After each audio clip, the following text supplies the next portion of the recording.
Okay, and it's going to pop up in here in 3, 2, 1. Or not. Maybe. Oh, it was there. It was just there. Didn't flash up. Just before we go any further, viewers, that we are watching what is the most ridiculous first half.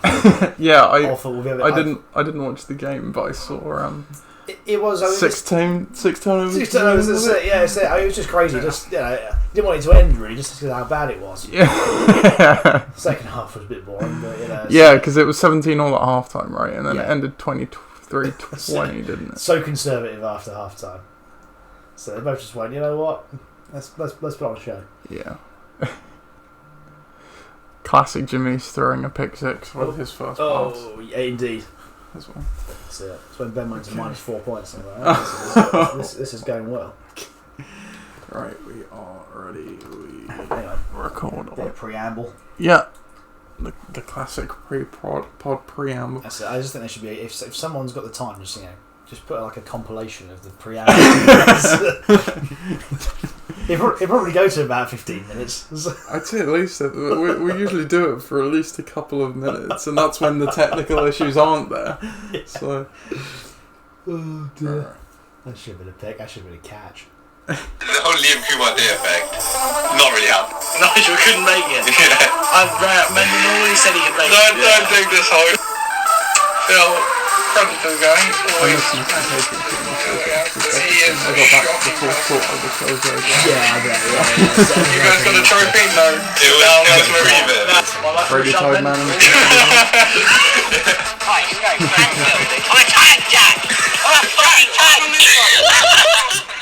Hello and welcome to the LOC Report, the probably penultimate LOC report of the season, and of course Chris would not miss this week for anything else, and you'll see even more why so in a second. Indeed. Or in a bit. Indeed. No, this is going to be a good weekend, Nate. This is going to be it. I have to say, I've been talking all year about getting to the Corona Bowl. So who's going to be there? Who's not going to be there? That's it. It's nice to finally be there. Yep. That's it. It's finally nice to know where it's all going to pan out today. We will get a winner by tonight. Yep, so we will get that trophy back, and depending on what way it goes, we'll be able to award it to someone in person. Hopefully. Depending on where it goes. We'll see how we go. So we'll see if it's tight. I mean, I don't think that we're going to be able to match up to last year, but hey. No, that was a very... once in a decade. Yeah, that's it. One way to do it. But this is the friendliest bowl for a while. Yep. But hey, look, we got a lot to get on with today. We'll get onto that later. So we do, absolutely. And yeah, let's just go straight to it then with the league news.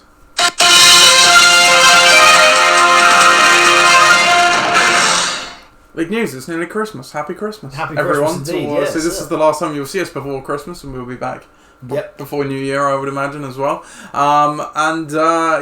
You've probably seen, I don't know if you've seen the title of the episode when you come in, but the episode is called The Rise of Corona. Okay. In reference to the rise of Skywalker. Oh, right. Yes, of course. That's the other cultural phenomenon of probably the millennium. Well, maybe. It's straight over my head. Yeah, no. I'll be honest, but some people get excited about it. I've seen it twice already. So yeah. There you go. I even did the triple bill at Cineworld. They had episode 7 and 8 from 6 p.m. Oh my word. And then it went into the new one at midnight. Oh my word. That was pretty incredible. That's pretty epic. I mean, if I'm gonna be, this is gonna be an unpopular opinion now. So just to steal from another popular radio show, I said, but I have seen only 5 minutes of the original 1977 Star Wars, and that is it. Okay, that's fine. That's it. But it's not everyone's cup of tea. It's not Becky's cup of tea. That's it. I don't know if it's my cup of tea. That's the thing. I have no idea. Oh, but just because you haven't watched it. Exactly. I just saw it because it was on. I was like, I should probably watch this, and then just I did something else. Oh. But that's it. There is an entire other world that other people talk about that I have no idea what they're saying. It is like speaking a foreign language. It is like I was telling Becky stuff at the end of it about all the ramifications and how the chosen one and the prophecy blah blah whoosh. All I know is the best thing someone told me. I mean, maybe correct me if I'm wrong. Is it's like the Nazis. You can describe the bad guys as they're very Nazi-esque. Yeah. I think, and actually I read something yesterday that the main bad guy, when George Lucas was writing the character and everything, he took inspiration from people like Hitler, Mussolini, Stalin, those kind of characters. I can't remember the exact other ones. Those guys, very dictator-esque. Yeah. Took famous. So, go see Star Wars if you're into it, because it's perfect. if you like it, it ends everything absolutely. I couldn't have finished it a better way. It ends it. It's the last in the saga. Oh right, okay. Last in the main story saga from episodes 1 to 9. They're going to do other stuff, obviously. Oh, I see. So it's a very, very convoluted. Yeah, because they did was it? And this other thing. I think I may be right, maybe wrong. So they did 4, 5, and 6 first. Yes. And then they did 1, 2, and 3. Yes. In the early part of the 2000s. Yes. And then they did the rest of it this decade. Yes. There we go. Just to confuse I do listen. everyone. Yeah, I was going to say that's not ideal. No, you have got. If you ever did fancy watching it, you've got quite the movie. So you could watch it. So as a fan, ahead of you. A fan, could you watch it from 1 to 9? Well, this is the interesting thing about it. There are many debates on which is the best way to watch it. Yeah. Do you watch it chronologically, i.e. 4, 5, 6, 1, 2, 3, 7, 8, 9? Yeah. Or do you watch it Star Wars chronologically, 1 to 9? Or that makes some sense say the best way to watch it, and I won't reveal why, is to watch it 4, 5, then 1, 2, 3, then 6, 7, 8, 9. Oh, right. And then there's a couple of other spin-off ones that also tie into it, which you could probably fit in there somewhere as well. Okay. Well, that is... so this is the great thing about the penultimate podcast of the year, is that you actually have time to talk about this stuff. We do, because it's not going to be a long show. Don't worry, you're not going to be here for 2 hours this time. Or you might, I don't know what we're going to do. This wasn't even Debate Corner either. This is just a thing. Yeah, it's just a thing. Thank you for reminding me of that as well, because I definitely still haven't downloaded the jingle, so I should probably get out ahead of that one, so we don't get the absolutely, because this is turned into a thing now. Yeah. You see, over time, features have come, features have gone, but this is one. That's it. By the way, can I just ask? We do normally do the wave moves and whatever on any given day. That's it. There are some that matter. There are some that don't. Why are you still picking up players? So I'm just trying to play it each week just to see what I can get, kind of thing. And also, I said to Tom at the start of the year, my goal was to get 100 roster moves this season. I think I'm on 90. So I've come pretty close. I'm not quite 100, but I'll take it. Yeah. Okay. That's it. And when you consider the next highest is 64, which is Ollie, and then the next highest behind that is 36. Yeah.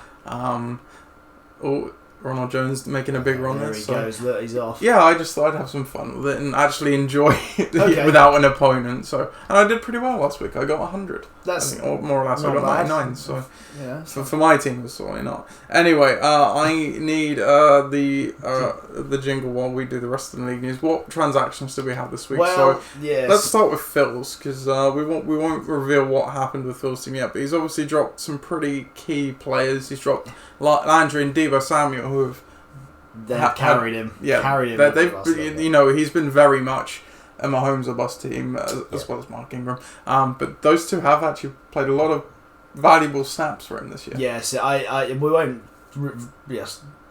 completely ruin it, but he has rage quit there. Yeah. We'll come back onto that in debate corner. Yeah. So other moves, I'm not seeing any major ones there. Mike Boone added by Bidednades. He's obviously in the consolation bracket, and he scored 2 touchdowns. I don't know if Madison's back this week. I don't think he will be. He's questionable as well. Yeah. So I think that might well be a timely move there. Yeah. He also dropped Aaron Rodgers. That's a pretty big one. He's got a bad matchup this week, so in the context of where we are, and you wouldn't do it right now. He dropped Aaron Rodgers. No one's going to pick Aaron Rodgers up conceivably, and why? I don't know why he was carrying Aaron Rodgers this far. I really don't. Yeah, it's interesting he didn't push harder to trade, and in this league you're never going to get too much for a quarterback, but you thought he would have taken something perhaps, because he wouldn't have even necessarily been the answer had Lamar gone down. Well, no, it's absolutely, and Lamar's been just crazy, isn't he? So you don't need to carry someone like that. So, but hey, I don't say obviously your crazy moves. Oh yeah, I'm just picking up Phil's cast-offs. I'm not even playing those. Taking him this week, but that's it. Yeah, you got 100 You picked up Larry. I'm surprised Ben didn't do that just for old time's sake. Yeah, that's what because I've never had Larry, so it's like, you know what, you can chill on my team for the rest of the year. You don't deserve to be out there. Your team you deserve better than that. Yeah, exactly that. To be fair, if you had if any team had a receiver core of Larry, Deebo Samuel, and Stubbs, that was pretty good. To go with Luke Hopkins and DJ Moore. I would never run. Sounds like the Pro Bowl. Yeah, it basically is. Oh, it's fantasy, really. Yeah, right. You added Kerryon Johnson, which is an interesting move. He did get activated off of IR. He did, which is one of those headaches that I'm going to have to do. I sort of self-inflicted headaches I have to put myself under later. But, I mean, bearing in mind that he is an absolute stud number 1 running back against, and we'll come to this later on, he's playing Denver this week. Denver's run D ain't great. And they might be playing on top of a mountain where it's snowing later. There's every bit of upside for a running back this week. But we'll see about that. Yeah. And then you also had Dion Lewis with Derrick Henry being injured. Yeah. He figures to be the next in line. And then Ben's adding a few interesting names there. Now, this is the thing, right? So I'm just going to talk about this and touch on this briefly. Ben's been for the last 3 weeks been carrying 2 guys in IR and 1 reserve kicker. Mm-hmm. He hasn't picked up a handcuff where Dion Lewis has been. He hasn't picked up Boone as a handcuff for Dalvin Cook. This is just stupid GMing in my opinion. And this is we will actually reveal the award nominees probably after we preview the games. This was the reason that I don't think I put Ben on GM of the year, because while he had a very good draft. Picking up guys like Henry Cook, and he obviously found his quarterback along the way. He's not had a good year in terms of supplementing. It's just so reactive. I mean, when you've got 3 guys in IR, there's 3 guys in the waiver wire, especially if you you've got can't take a week off in the LOC, because if you do, you're left short-handed. Perhaps when you need. You've got to know what to say, and especially when you own players, especially key players. Knowing the news is important. Anyway. So that's the league news. So we will go to Debate Corner right now.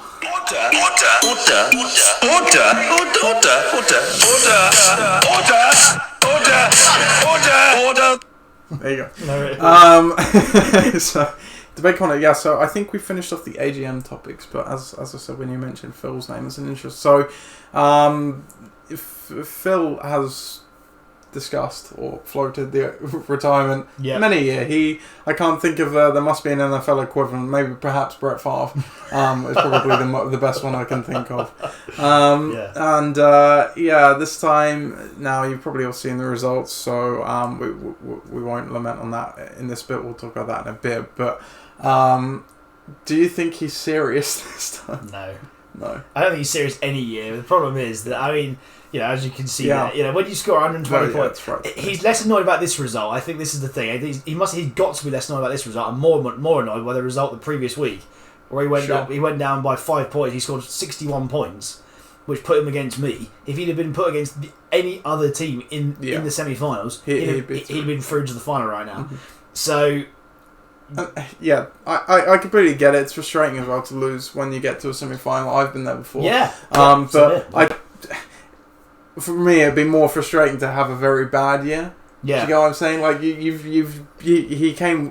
looked like for a long time to win the league title. Didn't, but still won his division. Still made the playoffs.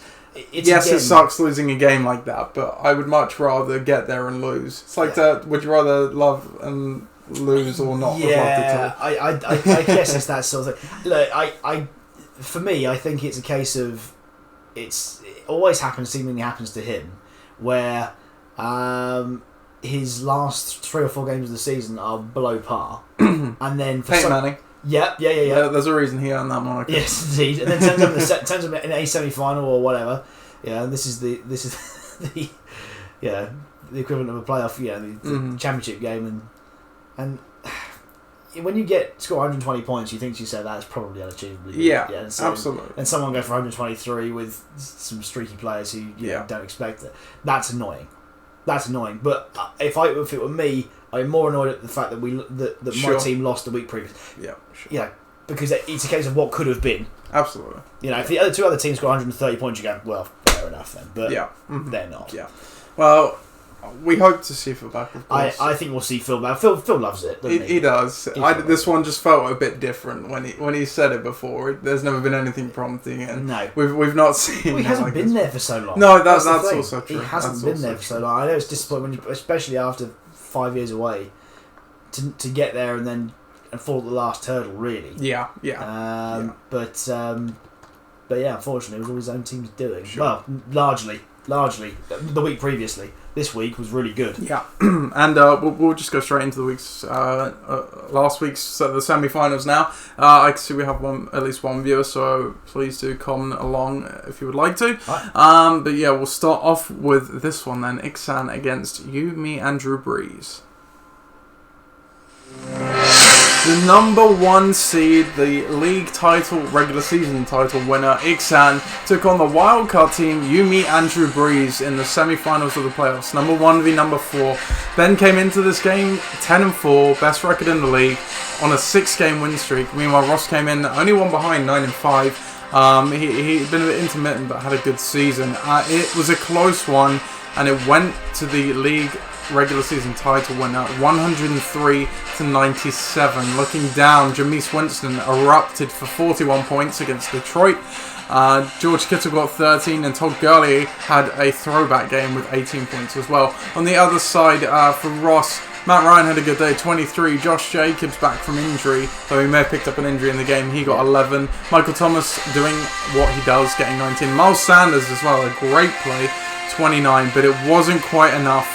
As Ross fell short by 6 points. The history of this matchup now, I believe, is 6-3 in favour of them. It is indeed. Oh man, Ross is so close. So close yet so far. I mean, you have to take your hat off to him in the sense that he's got this close. Yeah. Mm-hmm. But unfortunately, what we said earlier on in the year, which was he had one of the best receiving calls on its day, but when it wasn't on its day, it's just absolutely burned him. Yeah, and it definitely was on its day. Absolutely right. Two receivers that he would absolutely have been relying on in Cooper and Woods combined for under 4 points. In the same game. Yeah. That's it. And it was a bit of a run fest in that game, you know. It was a Zeke day. Mm-hmm. You know, Dak was a bit banged up. You could tell where it was going. Yeah, and say Cooper's been a real asset all year. He's gone over the line a lot of times. Really good. But yeah, it just wasn't quite enough. You know, I think that the pickup of guys, you know, you think of the Matt Ryans, you know, playing him. You know, so Michael Thomas has been brilliant all year. Yeah, playing Sanders right now. We went into this game saying Ross needs to make some changes because he dropped a few recently where the strategy of leaving the team hadn't worked, and on the bench there wasn't a lot there.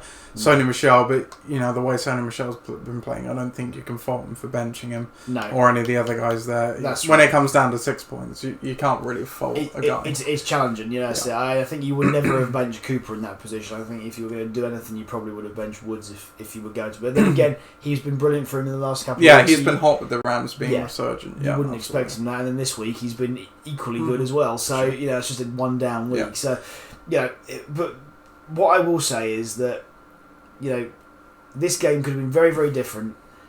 You know, had it not been for Ben's QB on the other side. You know, Winston bailed him out big time. This is probably an okay scoring week, but probably not a great one if it weren't for Winston. Absolutely. And I will go on again and say that for 9 weeks of the year we were banging on about the fact that this team could have been a really good team. Yeah. Even more so than it was. Yeah.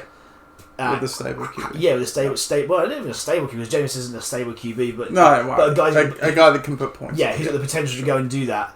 You know, if you look on the bench, I think we got Phillip Rivers down there, and we'll see what score. Yeah, he scored 10.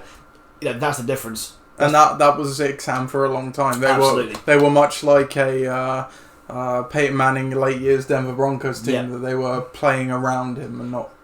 Exactly. With him. Exactly. You know, so a lot of the volume was created by his running backs. Mm-hmm. You know, and in this game, you say it wasn't that. You know, so Gurley obviously did very well, but you know, Henry was banged up for most of the game. Yeah. Could have left the game as well. Could have left the game as well with his shoulder. Yeah, so it looked awful. You know, so Kittle's been good all year, and he's lucky he came back because he only came back a few weeks ago as well, and he absolutely needs it now. Yeah, very much so. You know, Sutton's been a real breath of fresh air. I think in the Denver offense generally, I think fantasy wise, he's he's obviously very useful, and then now is the number one receiver there by a distance. And we talked about the Panthers D last week. How they get burned by Seattle, and they did. So, a lot of things that we said that would happen when that way. Yeah, we called this one. The surprising thing really is the Ravens do, I guess you could say, at home against the Jets, only getting 8. Yeah. We saw the Panthers one absolutely coming, but that was a surprise. Yeah, absolutely. So the Jets have the potential to put things up, but I think when you massively outscore people, you don't necessarily worry too much on the. So look, Winston's the guy who can change games. If you were talking to me yesterday, I've said exactly the same thing, but we'll see a little bit later on that might not be the case this week. So Ben sealed his ticket to Corona Bowl 11, which means he'd be waiting for either the Tuck Farts or Forge Flyers. The number 2 and 3 seed, Forge Flies and Tuck Farts, both division winners this year, took each other on, both 9 and 5, both coming in off of a loss as well. Or 2 for Phil. And it was a very close game. Both teams absolutely performed well. Both of them would have been through to the final had they played either of the other 2 opponents. But unfortunately for Phil, he dropped this one 123 to 121 in a staged comeback by Forge Flies on Monday night, no less. Looking down for Chris, Ryan Tannehill, now firmly entrenched as the starting quarterback, delivered again with 28 points. Christian McCaffrey, he had a great day with 30 points. Darren Waller, he's back in the lineup too with 12. And Brashard Perriman, in what has to be one of the streams of the decade, 30 points. And he needed every single one of them to get this win. Will Lutz and the Steelers got 10 apiece as well. For the Tuck Farts, Mahomes had a decent day with 27. Ingram had a great day with 23. And Barkley actually living up to his draft potential for a long, long time this season. He got 26.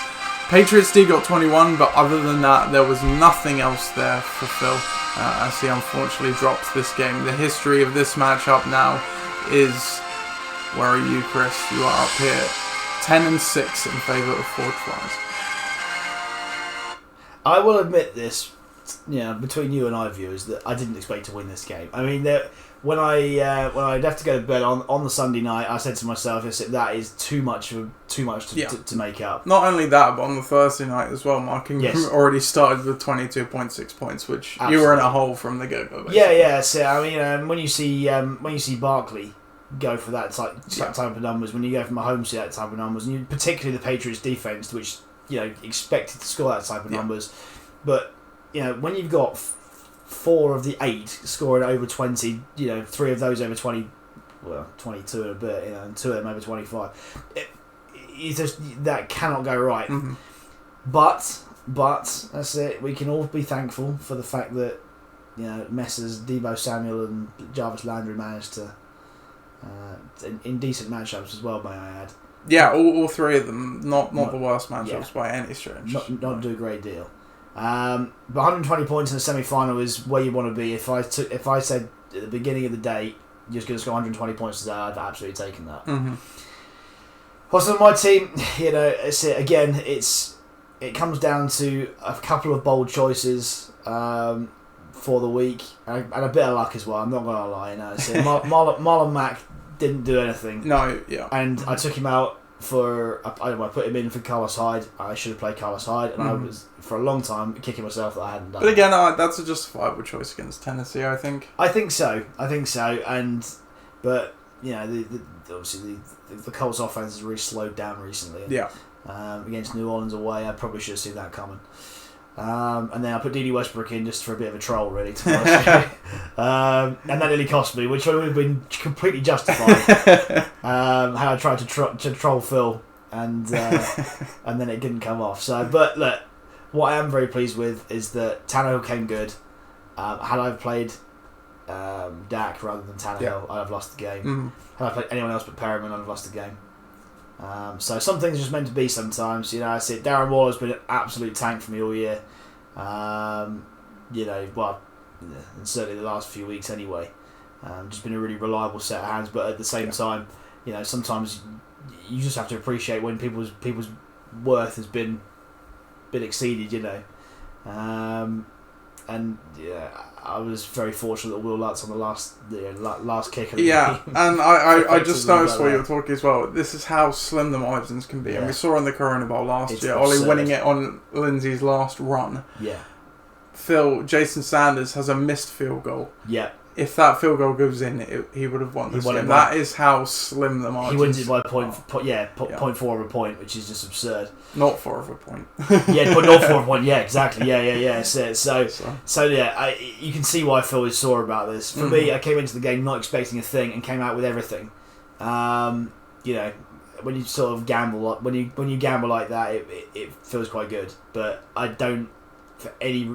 I'm not going to start there rubbing it in saying, you know, this was a deserved result, because I don't believe that it necessarily was. I think Phil's been really good all year, and the one thing that let him down was his team scoring half that total, pretty much the same players scoring half that total the week previous, which just is that to me is absurd.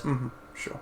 So Phil unfortunately bows out of the title race, but Chris, your hopes are alive for another week, and of course that does mean we now have a guaranteed another entry to the 2-time winner club. Yes. And this is the first time we've had a bowl game in the Corona Bowl since the acronym bowl, when Nigel and Ben last played each other. True, because now we have the Friendship Bowl. The Friendship Bowl taking place in Corona Bowl 11 as well. So we'll get to that in a second. So no power rankings now, of course. Milestones.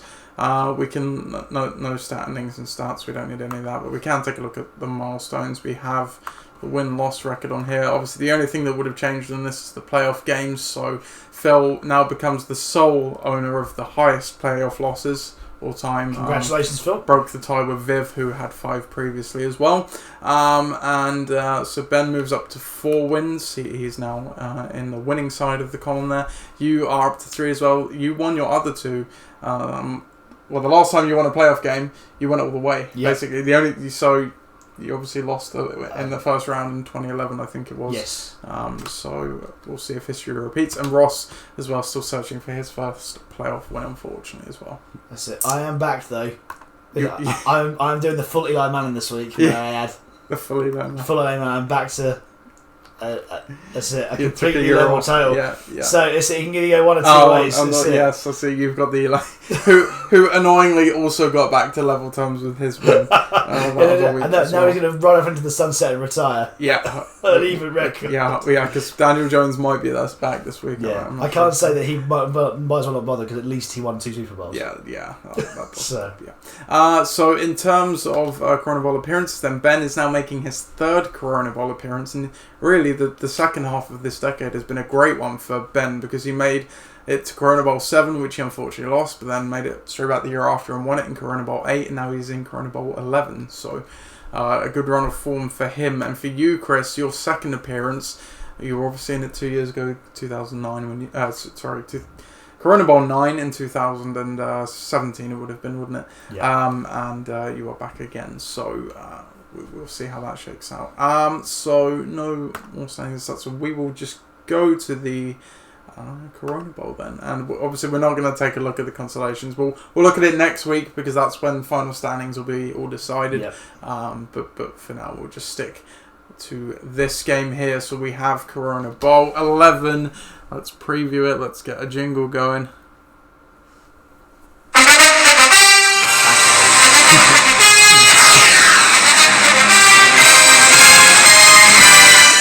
The Friendship Bowl takes place for the 2nd time this year in Corona Bowl 11. Forge Flyers against Ixsan. Ixsan coming in on a 7-game run right now, and Chris obviously reversing his trend, winning in the other week. What on earth is that noise? Would you like? That's it. I think what I'm going to do is I'm going to talk to the viewers, and you're going to go and just have a look and see what the hell is going on down there. Okay. Because that honestly, you won't believe this. There was just the world's worst whining noise. I mean, the world's worst whining noise just going on there. So anyway, now it's just you and I, viewers, for a little while. We can see here, the game's already started. So Saturday wasn't necessarily very kind to Ben. He's already got a 43-point advantage and a 33-point advantage. But But yeah, so the chase is very much on. If we just grab that. My presenting skills aren't particularly good. Nathan really is the presenter here. Right, so here we have it. We have Perriman going for 10 and some change for me. Over on the other side, Winston with a 13, Kettler with a 14, and Gurley on a 17. And here he has returned. Apologies. That's it. That's my dog. Apparently. That's it. Well, there you go. That's it. Being a complete pansy. She didn't. That's it. She's still. I thought she was under the sofa or something. Anyway, sorry about that. I was just saying how that's it.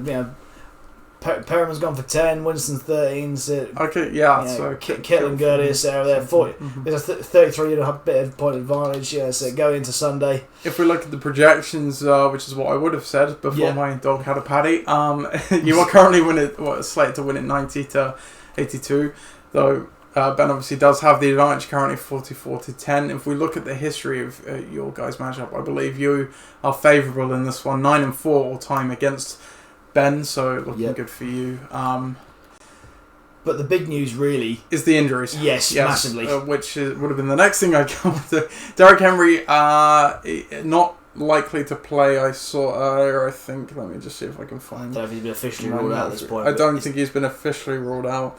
But he got downgraded yesterday, which is never a good thing for a player, especially near the end of the week. And Dalvin Cook has already been ruled out, so Ben hasn't made any changes yet. Yeah, it's confirmed here. Derrick Henry will not play either. So nightmare situation for Ben right now. And in terms of who he's got to turn to on the bench, unfortunately he could have played John Brown, but I don't think we could have faulted him for that against Stephon Gilmore. No other injuries there. For you have a clean bill of health, I believe, which is always nice. Which is lovely going into this. I mean, it sucks for Ben because, I mean, those two players, I mean, if you look at Henry and Cook, have been a real asset for him. They've been a bedrock of how he plays all year. They've been a large part of the consistent scoring and leading into that regular season Absolutely. title. And you have to think to yourself, when you bring in guys, I think on his bench he's brought in Jameson Crowder, he's brought in Latavius Murray, and he's brought in Deontay Johnson, I think. Yeah. And he's also in a bit of a pickle here as well, so I suppose it's not going to play into it because the two running back spots there he can shift to receivers. Anyway. You can snooker yourself sometimes, but I think because he's only picked up one running back, he should have avoided. He should be okay. He should be fine. I mean that really is a massive downgrade in this team. Those guys are they could put up 40 points alone between them. And we've seen them go for more as well. I mean it's a big hurdle to jump over. He has to be so reliant now on Cortland Sutton in Detroit against Detroit today. But at the same time, I wouldn't necessarily feel that good about that. Because if they're playing in Detroit, I'd feel like as though he could put some points up. Continue. I think playing in Denver today, like you said, that could be a very snowy game, which does not lend itself to a passing. Not at all. And with a rookie QB, it's such a shame for Ben because it's all happened at the worst time. Yes, he's got some points, but they're certainly not great. The Kittle and Gurley did their job, but Winston did not. No. And the special teamers right now, I can't see him getting a great deal from. The Browns kicker at home against Baltimore, I don't think it matters where Baltimore play. That doesn't feel like a good one to me, especially since they just absolutely collapsed against the Cardinals last week. Yep. And the Giants against Washington, I considered that at one point as well. And yes, they just beat Miami, but Washington has been playing a bit better football under Bill Callahan. So, and the reason why they play so much better is because they can actually run the ball. They run the ball an awful lot. Yeah, they do. Adrian Peterson doesn't seem to, If Frank Gore is the ageless wonder, then Adrian Peterson's the new Frank Gore in that sense because he just keeps on going, and they will keep running it, and you got to ask yourself as the Giants: is it can their offense keep them on the field? Mm-hmm. If Daniel Jones isn't quite fit, Eli's not going to play.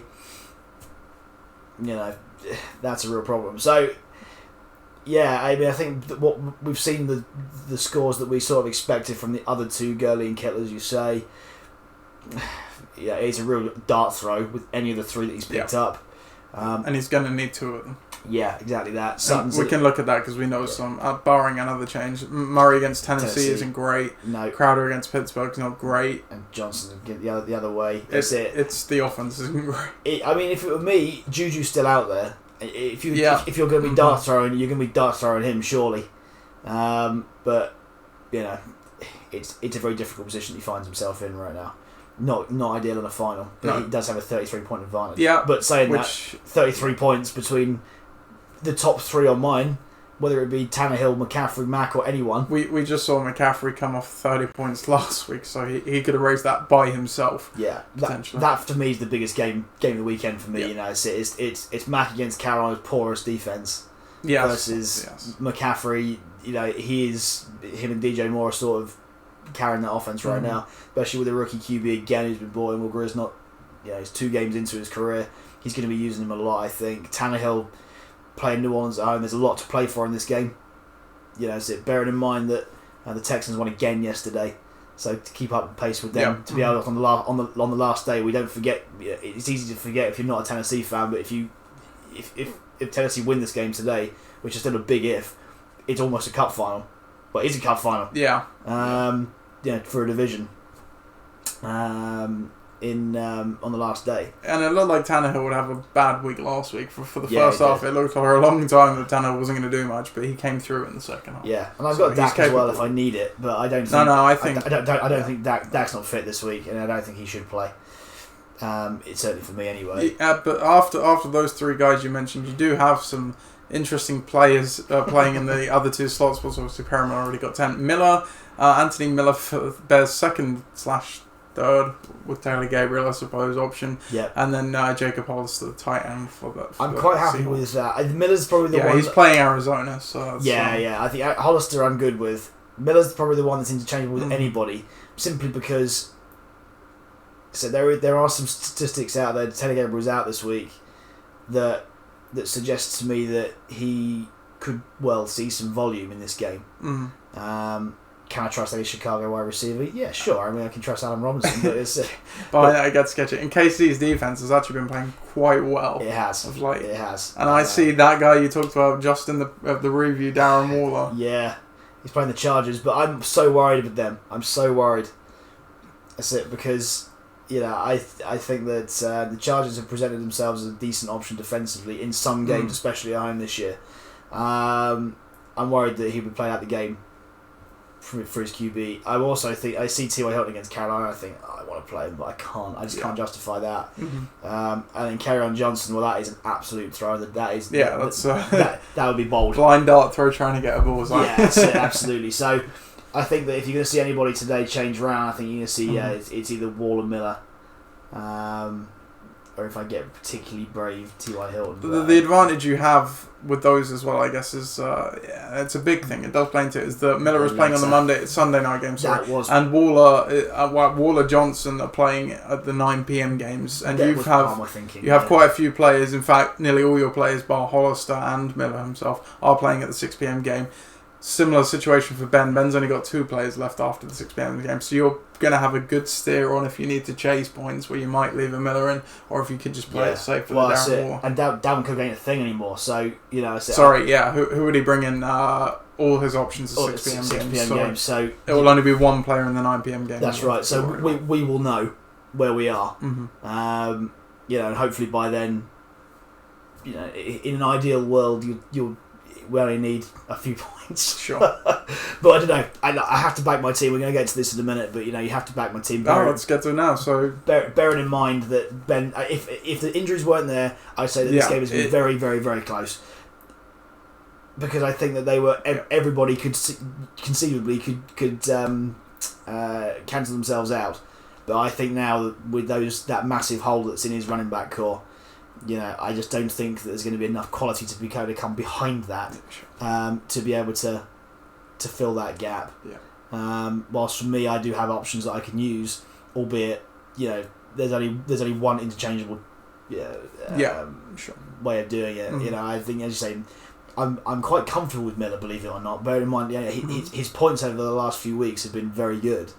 We can flash that up right now. So there we go. So a bit of that. 14, 10, 17 in the last 3 weeks. Yeah, he's been a pretty good option. So he's been useful. And albeit, and he's going to Dallas and Green Bay, and playing Dallas at home and Green Bay away is not easy.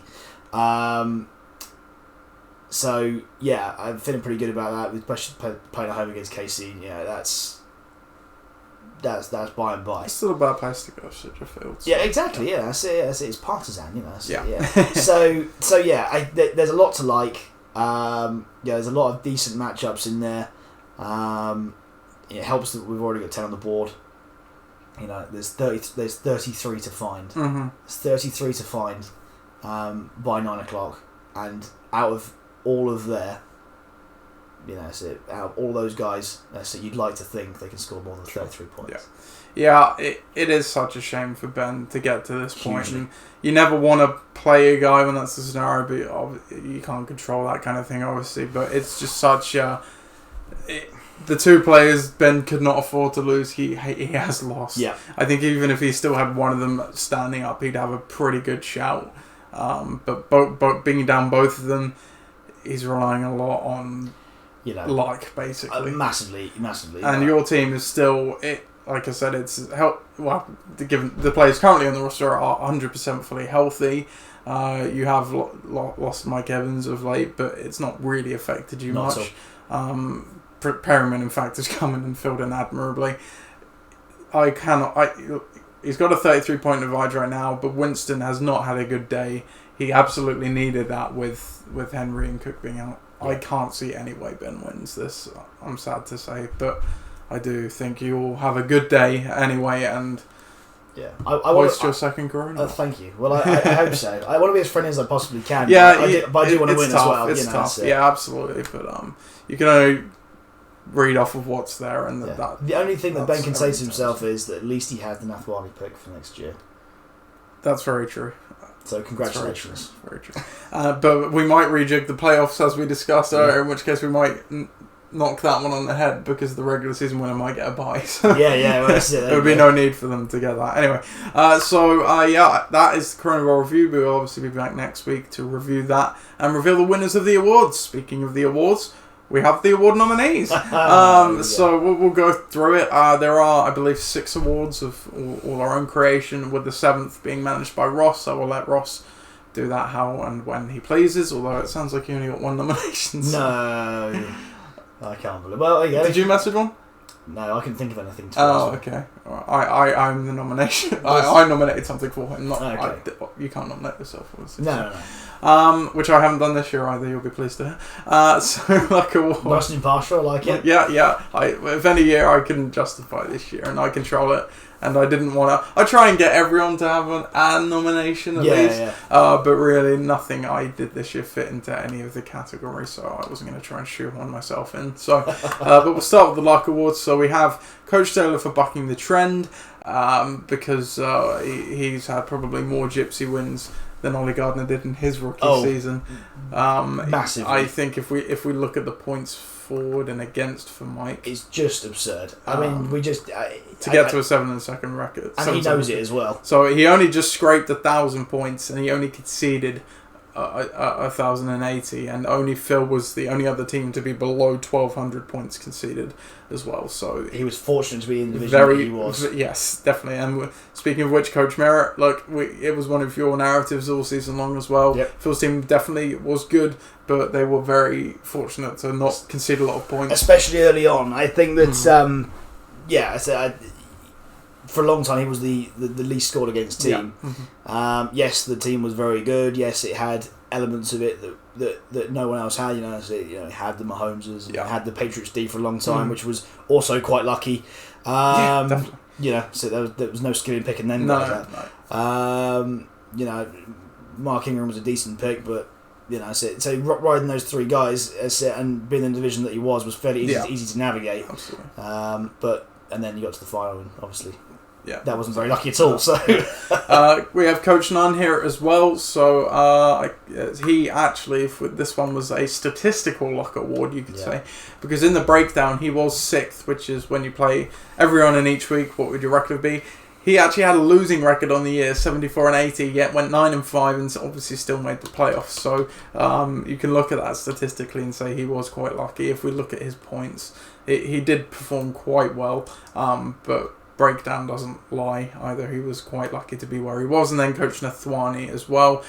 He had the fewest amount of coach The points left on his bench throughout the season, 110, which is less than 10 a week. It's pretty good, but if you have a lack of depth, and you can also tie into that saying, well, maybe he was pretty lucky to get where he did on the basis of that. But good coaching performance as well. So that's the LOC award. Overachiever award. On the flip side for Mike, yes, he got lucky in a few games, but going 7-7 in the LOC is no easy task. Not so at all. he did well to do that, certainly in his first year. Coach Nunn as well. Look, each year we never really take Ross too seriously for a title threat. He has had some good seasons around 7-7, 6-8, that mark. Yeah. He's usually around there. We know he doesn't change his team too much, and he obviously did not draft his team, but he did make the playoffs this year, and we did see he scored a lot of points, and he had points scored against him as well, so a good achievement there. For Phil as well, he's not done anything since 2014. I think that was the last time he made the playoffs, he's not shown that he can do it since we've been a 12-team league. He showed it this year, and he definitely beat our expectations. And then Tom as well. We just looking at some of the players on Tom's roster and some of the injuries he's had. He in week 13 he had a chance to still make the playoffs. Didn't quite come off, but he did quite well. Really did well to even be in the hunt. For the comeback award, we have Coach Nunn as well. Only coach to retire, come back and make the playoffs. There we go. That's it. That's a nice little. Yeah. So a nice little Sound cherry on the bite top there, of his comeback since 2015. Phil as well, like we just said, he's not done much since 2014. So to come back from all those difficult years and make the playoffs and come within a hair of making Corona Bowl, it's definitely a nice comeback. Viv, he was 0-3 to start the season, and he turned it around, and also himself kind of came close to getting a playoff spot. He finished 7-7 in the end, I believe, as well, so that's good.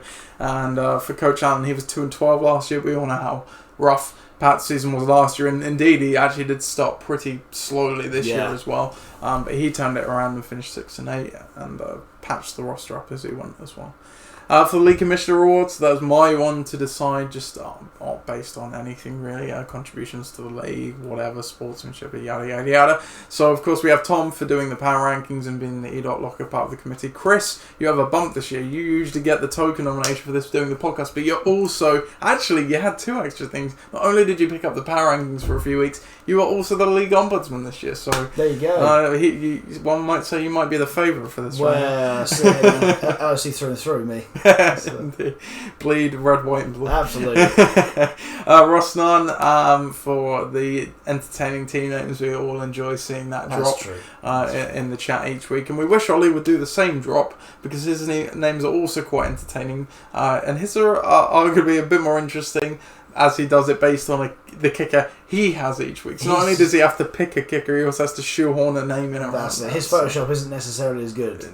No, but the team names are good. The team names are better. That's it. And then we get to the real merit awards. The General Manager of the Year. We have GM Sherwood for Ixan. I think we were just speaking a second ago about Henry and Cook, rounds 2 and rounds 4 picks. Absolutely insane picks for him. They've really carried him along the way. Of course, he picked up a quarterback along the way as well, which really helped him. George Kittle was a good pick. Yes, he had some injuries, but he's been really good. Gurley was there when no one else wanted to go for him. Took him in the first round, which raised some eyebrows on the day, and those eyebrows were justified, I would say, probably until about weeks 8 or 9. Yeah. But then he has really turned on and been a pivotal part of the late push. Cortland Sutton again, he was a draftee, I think. Yeah, he's been a good pick. Ben is certainly probably the best at drafting and keeping hold of those players all year long. I mean, but you want to see the spreadsheets that he has. I mean, the things that go on behind the scenes to make sure that he is able to do that. Right. That's it. But then no one else goes to those sort of No, they certainly don't. And it's crazy that you can boil it down to that, because so much happens in fantasy and NFL. It's incredible that you can. Yeah, his statistical analysis is absolutely spot on with this, which makes me think, why on earth he's not picked people up mid-season? Yeah, he needs to develop a spreadsheet for that, I think. He does. We've got Coach Allen on here as well, and you might be saying, 16 play. Well, he did have a pretty bad roster at the start of the year. He obviously made that blockbuster trade with Ross that didn't initially pay dividends because of Adams got injured, but he plugged the holes where they needed to be plugged. plugged. Damn shame about that, yes. Yeah, and he was actually looking pretty good by the end of the year. We were saying each week he was turning in good performances. You as well, Chris, of course, we can't write you off. You had some good draft picks as well, and you've obviously been plugging some players in. Darren, you were king of the tight end this year, I think it's fair to say. So Austin Hooper, Darren Waller, Hunter Henry for a bit. Yeah. In fact, that was it. That was early season. That was Hunter Henry for Austin Hooper. Yeah. And then over the course of the rest of it, there's been other guys, and more recently of late. Yeah, the Perryman. I love a defense. That's it. I got Dak in very, very early. Yes, can't forget about that week 1. So yeah, you got to know where your weaknesses are, and then just do it. Just do it. Exactly. So just do it. Just do it. That's that. If there is anyway, I know that it's like a tagline. It's probably been trademarked, that one, but if it's available to trademark again, that's my team. Just do it. Just do it. As long as you don't get Chinese prison workers to make your merchandise, then that's fine. Absolutely, don't do that. That's it. So, by the way, can I just say Tesco admirably just went like that. Just went, no thanks. Yeah. So if you haven't heard that story, read about it because it's awful. Pretty disgusting. And then we have Coach Bidette as well. So he had a pretty bold draft strategy last year that leveled out to be a stable team. This year he had another bold one. Probably didn't work out quite as level, but he obviously had that strategy of taking out Rodgers in the 3rd round and Lamar Jackson in the 8th, I think it was, and that paid dividends doing that pairing. He's also had the double Packers running backs as well. He's also made a number of different wacky moves which have paid off, certainly in the second half of the season, and nearly pushed him to a playoff. Yeah. Although we mustn't overemphasize the facts.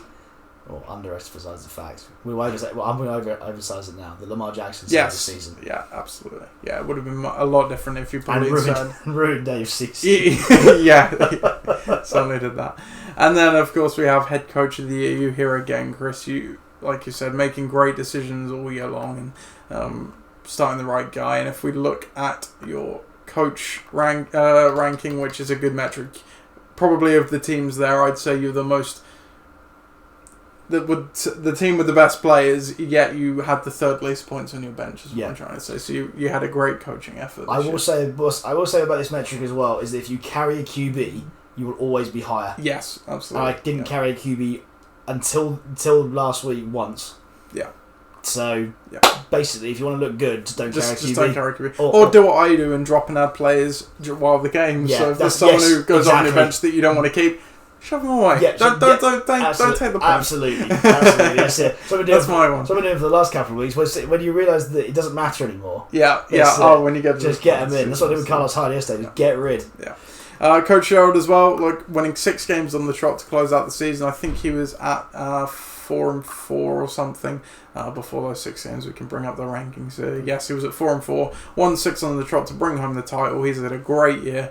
Obviously, we said as well, he relies on the players he's picked mostly, so he is quite low on this, where he had over 200 points in this coach ranking, but he still did a great job of managing the team. We have to give a nomination to my dad as well. We talked about how unlucky my dad was. Yes, he had that massive losing streak, but you look here, he's number 2 in the coach ranking. You look in the breakdown, he's number 4. Can we have a look at his team as well? Just because when we talk about drafts, right? And say in terms of drafts, you couldn't really. I mean, if you got to the players, would have gone, "What's a great pick? Lockett." The entire starting roster there, he drafted, I think. Yeah. Plus Matt Breda. As well, and then he's obviously picked up Ross Freeman and White. Everyone there has performed. Tyler Lockett's let him down in the second half of the season, but everybody there is a solid, reliable pick. And the reason why you can tell that is that the amount of points that he's scored. You look there, he's scored 1,348 points, which is higher than Ross. Actually, more than Ross. Conceded more than Ross as well, only by 50. That's it. It's 3 games worse off. Again, it's getting beat down by individual performances. That is the only reason why he's not in the playoff fight, and that he's obviously in the division with Ross and I. Yeah, and you look in the true rankings, like we were just saying, he finishes above Ross. In fact, number 4 spots. So it is criminal that team hasn't gone further. Yeah. And then Coach Merritt as well, he jumped out way ahead of everyone, locked up the division, and probably among the earliest the division has ever been locked up in the LOC, and obviously was having a very good year. Sadly came to an end, but certainly worthy of a nomination here as well. So those are your nominees for the awards, and that is the end of the episode. So we were saying just before we come on that we do like to have people over and make the podcast an event. The Corona Bowl final an event together. So if you would like to come over and watch the games, please do, as Chris and Mike should be. But other than that, we hope you enjoyed the Corona Bowl evolving. Obviously, have a great Christmas as well. And let's find my outro jingle here. There we go. And we will see you sometime next week, Chris. Good luck. Thank you. Good day. So until then, best of luck in fantasy on a title weekend, unless you're paying Chris, of course. Goodbye.